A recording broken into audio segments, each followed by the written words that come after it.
in the House with preparing what you all think is the best budget for the Commonwealth? Yes, we are. Yes, we And are. and what's the next step? So, to just like back up a little bit, little process stuff. So the governor puts out her budget proposal. We who are on the Ways and Means Committee have hearings all over the state. It's an awesome experience. There was a hearing in Springfield at Stick and a hearing in Greenfield at Greenfield Community College. So we were well represented out here.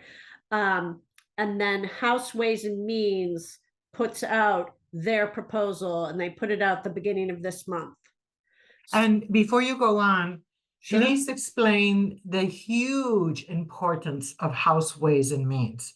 They're like mommy with the purse strings, correct? That is exactly right. So there's both a joint Ways and Means Committee and a House Ways and Means Committee, and a Senate Ways and Means Committee. So if you serve on the House Ways and Means Committee, you also serve on the joint Ways and Means Committee.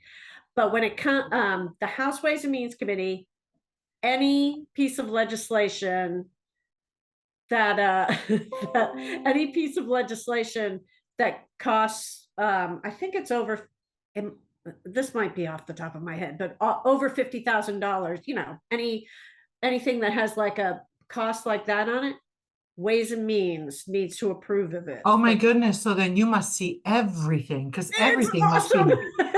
It's really awesome. It can be I won't lie, it can be a lot, a little overwhelming. And that's where we depend on our staffs, like my wonderful legislative aide, Councilor Juan Anderson Burgos, and also the Ways and Means Committee staff, like just really wonderful at helping us like kind of parse through all this information. So if we were going to talk about, I know we're going all over the place, but we'll end up in all the right places. Exactly, because we're talking about state money. Yes, state money.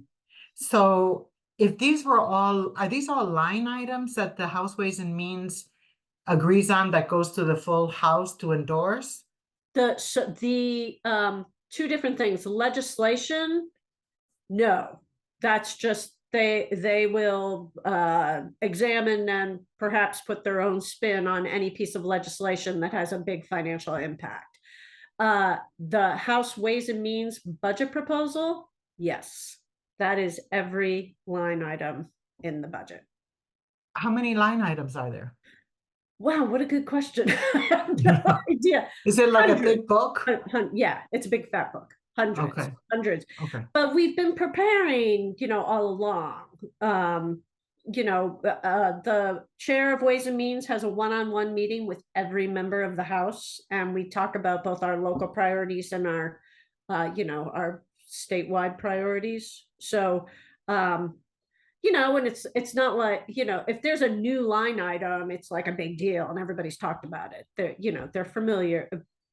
Over time, they become familiar to us. The Governor Maura Healey, her original budget proposal was far higher than what reality informed everybody, that the receipts, the tax money coming into the Commonwealth was far lower than what was predicted. And I don't know who does these predictions. What is this, like Channel 22, the weatherman? Who predicts this?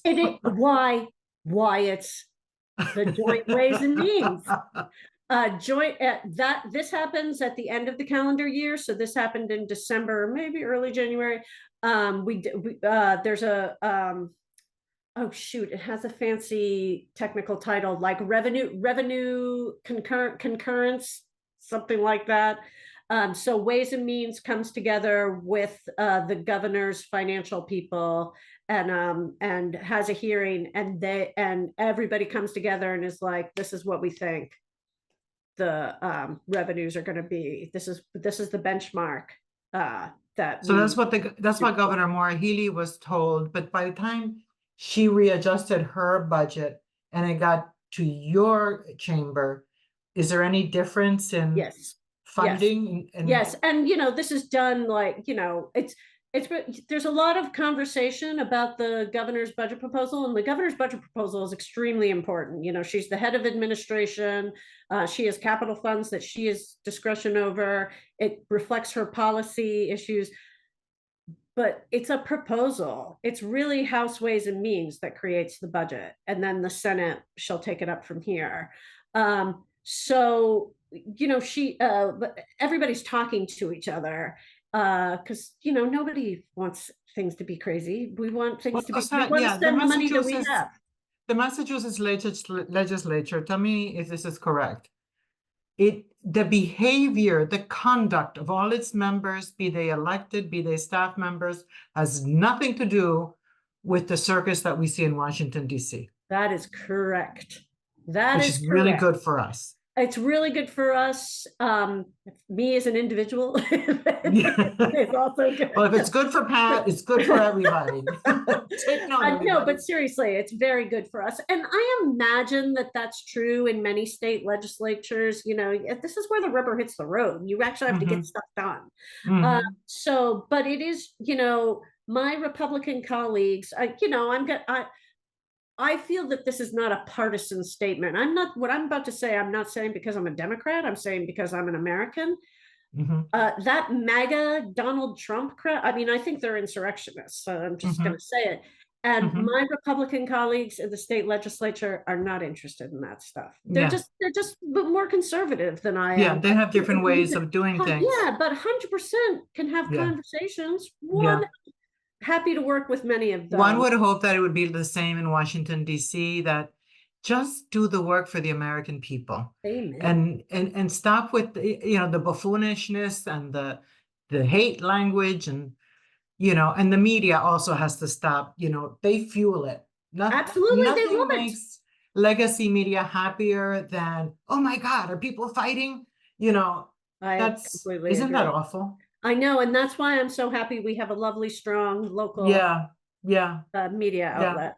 Exactly. So then, Representative, this means that the budget that you all created in the Ways and Means, is it very different from the governor's priorities? No, or it's not. Okay. No. There's differences here and there. So, and you know, we know that revenues are flat. They're not down. We're not in a recession. No, the most conservative economist is not seeing us going into a recession, but they're flat. And, you know, we've all been a little worried. I have a lot of regard for the folks in Ways and Means who put the budget together. They want to be careful. And as soon as I saw the Ways and Means budget proposal, I was like, we're going to be okay. We're going to be okay. So that is my message. We are going to be okay. I felt really good about the proposal, and then we came up with the final budget. So can I do like a couple broad strokes? Please. Yes. So I'm still on camera here, but I have to go to my notes because some of these are numbers, so I have to remember. So our the House budget is $58 billion, which is like 62 million below where the governor ended up. So because and that's because her team, in all honesty, predicted that we were going to have that money, and we don't. And this is something that happens all the time. Exactly. So, nothing weird. Nothing weird. You know, she's standing on the sidelines, like, you know, nice work. You know, getting ready. She has to sign it in the end. Yeah. So we did a lot of great stuff that I'm very happy about. More funding for the regional transit authorities. That's huge. There were some programs that the governor cut, you know, in her wisdom, but we restored funding, including for personal care attendants. We restored all that funding. You know, the budget is still balanced. Can I ask you a question? Please. When you're talking about the transportation, do you mean the PVTA? I mean the PVTA. And does that mean more routes in Western Massachusetts? It means more support. And so, you know, we got to talk to the PVTA board about how we want to see that. Yeah.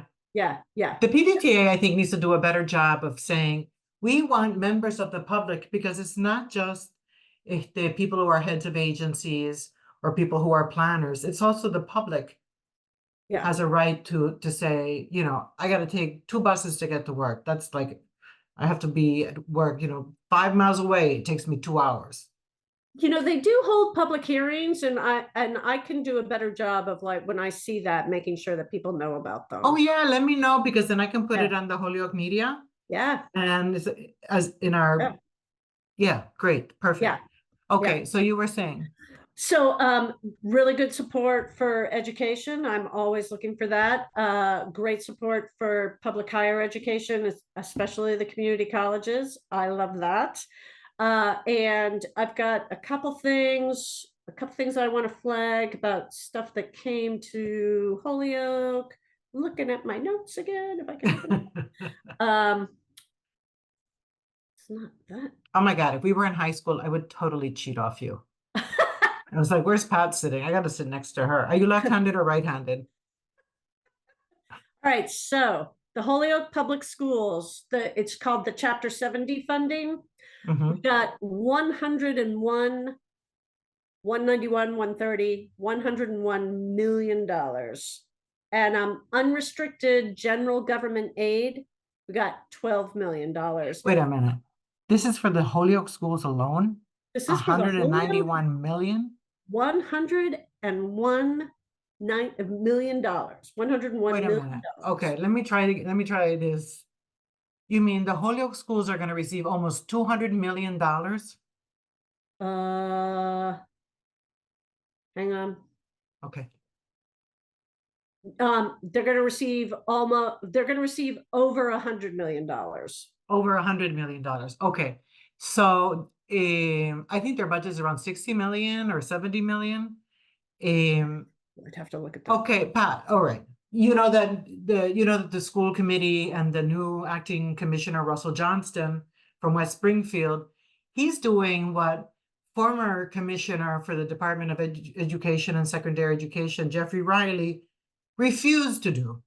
That's He right. was just a wall. He did not want to, for whatever reason. He never even wanted to tell us, so what are the metrics then? Like, when will you decide that the control of the schools can return to Holyoke? And he just literally would not answer that question. He dodged it.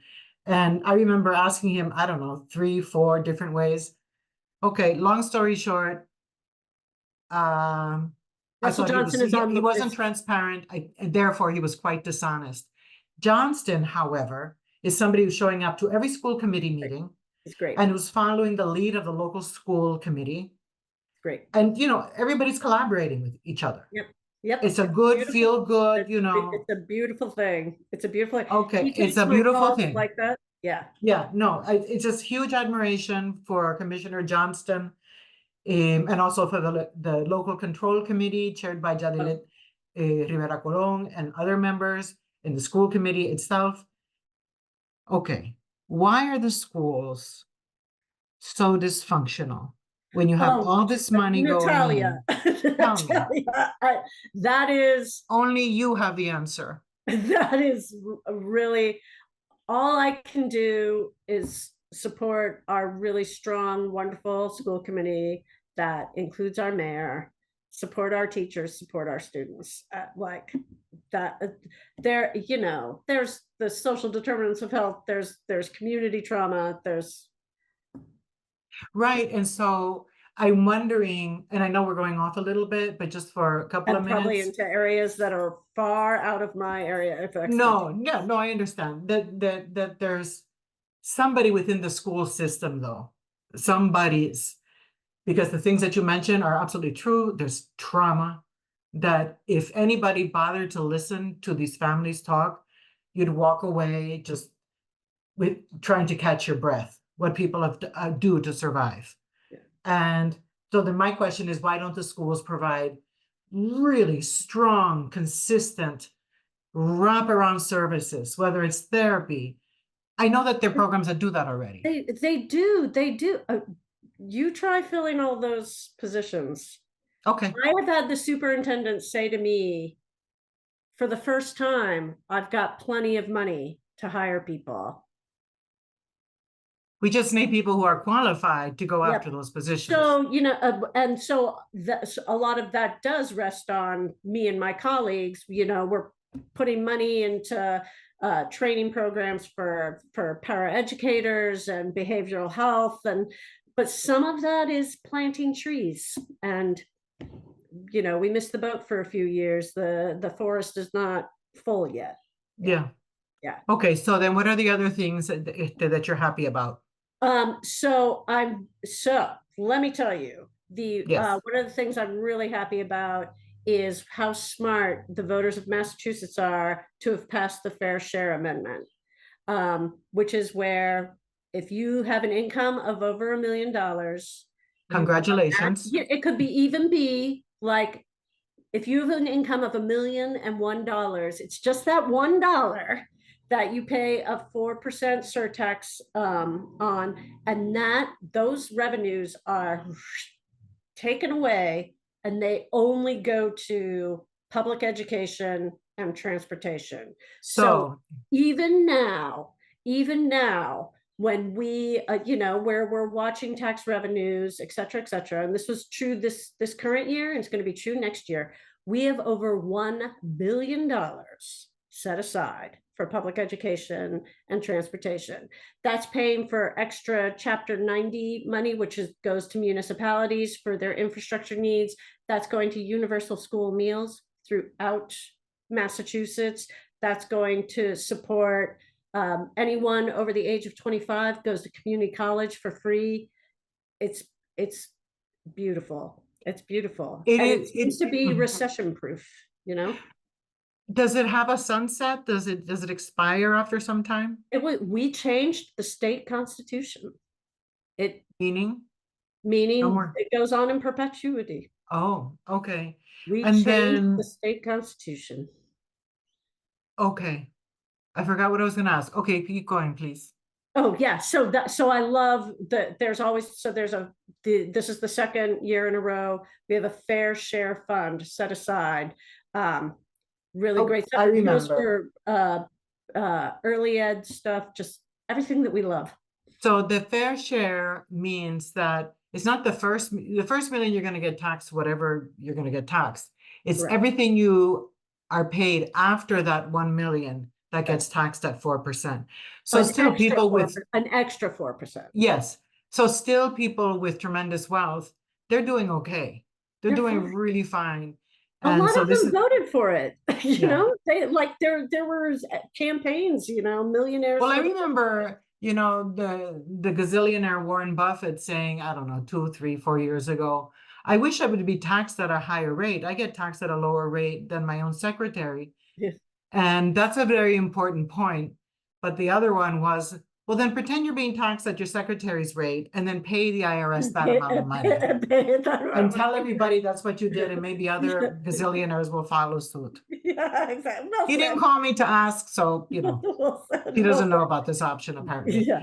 So what else is happening in the budget that you're really enthusiastic about? And then to be super Holyoke focused, I'm very happy about, I put in requests or amendments for some very particular Holyoke things, and I'm really happy with what I got. So I got $75,000 for Holyoke Community College. It's the Thrive Center, which provides wraparound services. I mean, these are exactly the students that we want to be supporting going into community college. Congratulations. Yeah, I'm excited about that.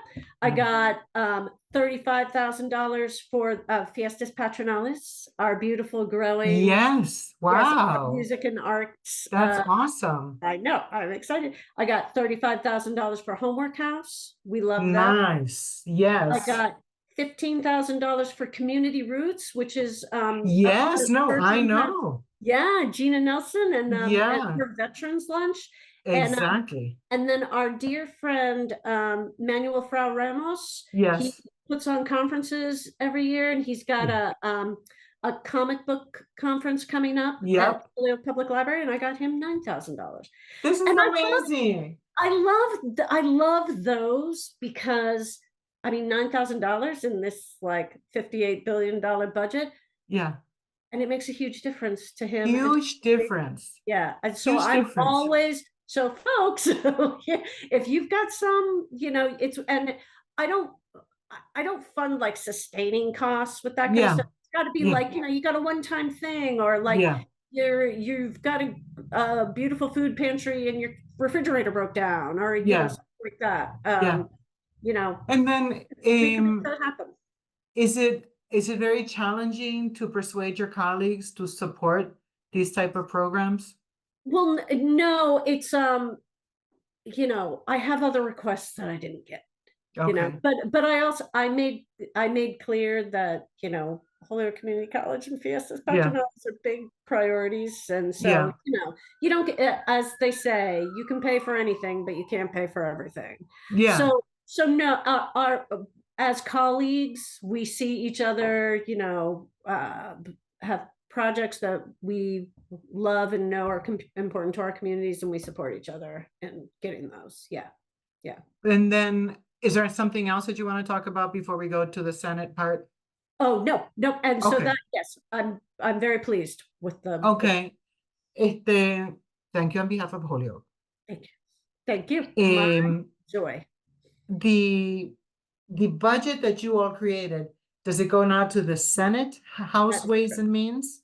It will go to Senate Ways and Means. To In fact, Senate it Ways and did Means. as soon as we finished it up last Friday night, and it went to Senate Ways and Means, and it's Senate Ways and Means. They don't work off the governor's budget proposal. They work off of what we did. Right. They are publishing their proposal on Tuesday. And so Oh, okay. So at the same time that you all were working on your proposal, they were working on their proposal. They were talking to members about what their priorities were, but they do have to wait until we're done. Yeah. And do they then have to compare and contrast between the House proposal and the Senate proposal? Yes. They just can't, for instance, say, we want to do all these things without paying attention to, well, what did the House say that it needed for their districts? Exactly. So now the Senate's going to do it. Does the Senate have the governor has the last word on the budget? Governor has the last word. Although if she vetoes stuff that we care about, we can take it up line item by line item and override her vetoes. And override her vote. Yeah, yeah. Given the situation that we're in, where the economy is going pretty well for some people, but still, as you know, milk is super expensive, just like basic gas. Yeah. And are we going to get relief from that at some point, or? Well, I mean, we do have great programs, and we funded strongly and continue to support things like the Food Bank of Western Mass that stocks like all the fantastic pantries out here, Meals on Wheels, which is a beautiful, beautiful program, because you're not only delivering meals, you're also like doing that one-on-one check-in. And all of that is really is fundamental. It's needed. Amen. However, there's a huge swath that doesn't qualify for any of that. The so-called middle class, for people who make 1,000 or 2,000 or 5,000 over whatever is the requirement. And as we know, that's not that much of a difference.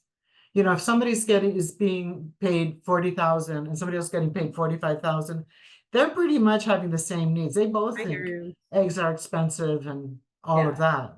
Yeah. Yep. No, I hear you. Yeah. I hear you. And then all we can do is stay in touch with the community and see, like, are we meeting your needs? Where's the gap? Where's the gap? So I have a bi-weekly local resources meeting with a lot of the great agencies around here. And they're so generous with their time to meet with me, and just, I'm like, who's showing up at your food pantries? Who, how are the kids eating at school? Yeah. Yeah. So Any parting words for Holyoke for this session of Love you representative guys. message? We'll see you around. We'll see you Okay, around. thank you. Thank you.